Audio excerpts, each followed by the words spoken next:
আসসালামু আলাইকুম, সবাই কেমন আছেন? আশা করছি সবাই ভালো আছেন। মুমিন কখনো খোঁটা দানকারী, অভিশাপকারী, নির্লজ্জ এবং অশ্লীলভাষী হয় না।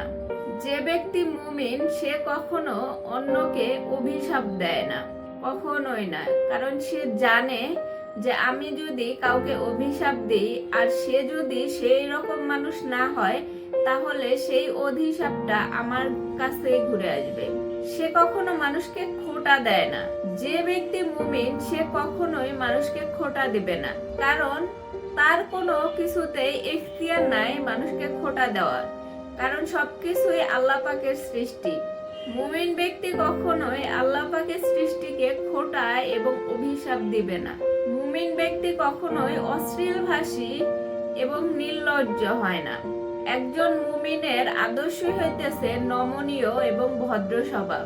সে কখনোই অশ্লীলতা বা নির্লজ্জতা তার ধারের কাছেও থাকবে না। সে নিজেকে এমন ভাবে রাখবে, সে সবসময় ভদ্রতা এবং নম্রতা বজায় রেখে চলবে। নির্লজ্জতা আর অশ্লীল ভাষা তার কাছে কখনোই আসতে পারবে না। একজন মুমিন হওয়া এতটা কঠিনও না, আবার এতটা সহজও না। একজন মুমিন হতে গেলে তাকে অনেক কিছুই খেয়াল রাখতে হবে।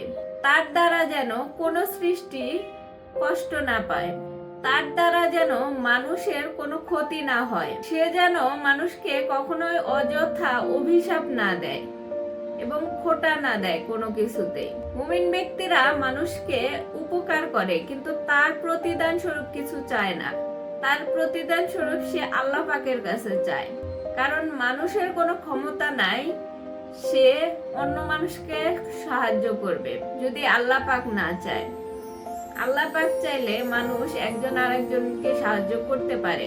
এই জন্য আপনি কখনোই ভাববেন না যে আপনি মানুষকে উপকার করতেছেন। হয়তো আপনার উসিলা দিয়ে আল্লাহ পাক আপনাকে অন্যকে উপকার করার সুযোগ তৈরি করে দিয়েছে, কিন্তু আপনি সবকিছু করতেছেন। এই পড়াই থেকে বেরিয়ে আসুন। আপনার কোনো এখতিয়ার নাই যে আপনি অন্য কাউকে উপকার করবেন বা সাহায্য করবেন। নিজেকে এমন ভাবে তৈরি করুন যেন একজন মুমিন ব্যক্তি হতে না পারলেও হওয়ার চেষ্টা করেন। মানুষকে কখনো খোঁটা দিবেন না। নির্লজ্জতা এবং বেহায়াপনা থেকে দূরে থাকবেন। অশ্লীলতা, নির্লজ্জতা, বেহায়াপনা এগুলা যত আপনার মধ্যে থাকবে, আপনি ঈমান থেকে তত দূরে চলে যাবেন।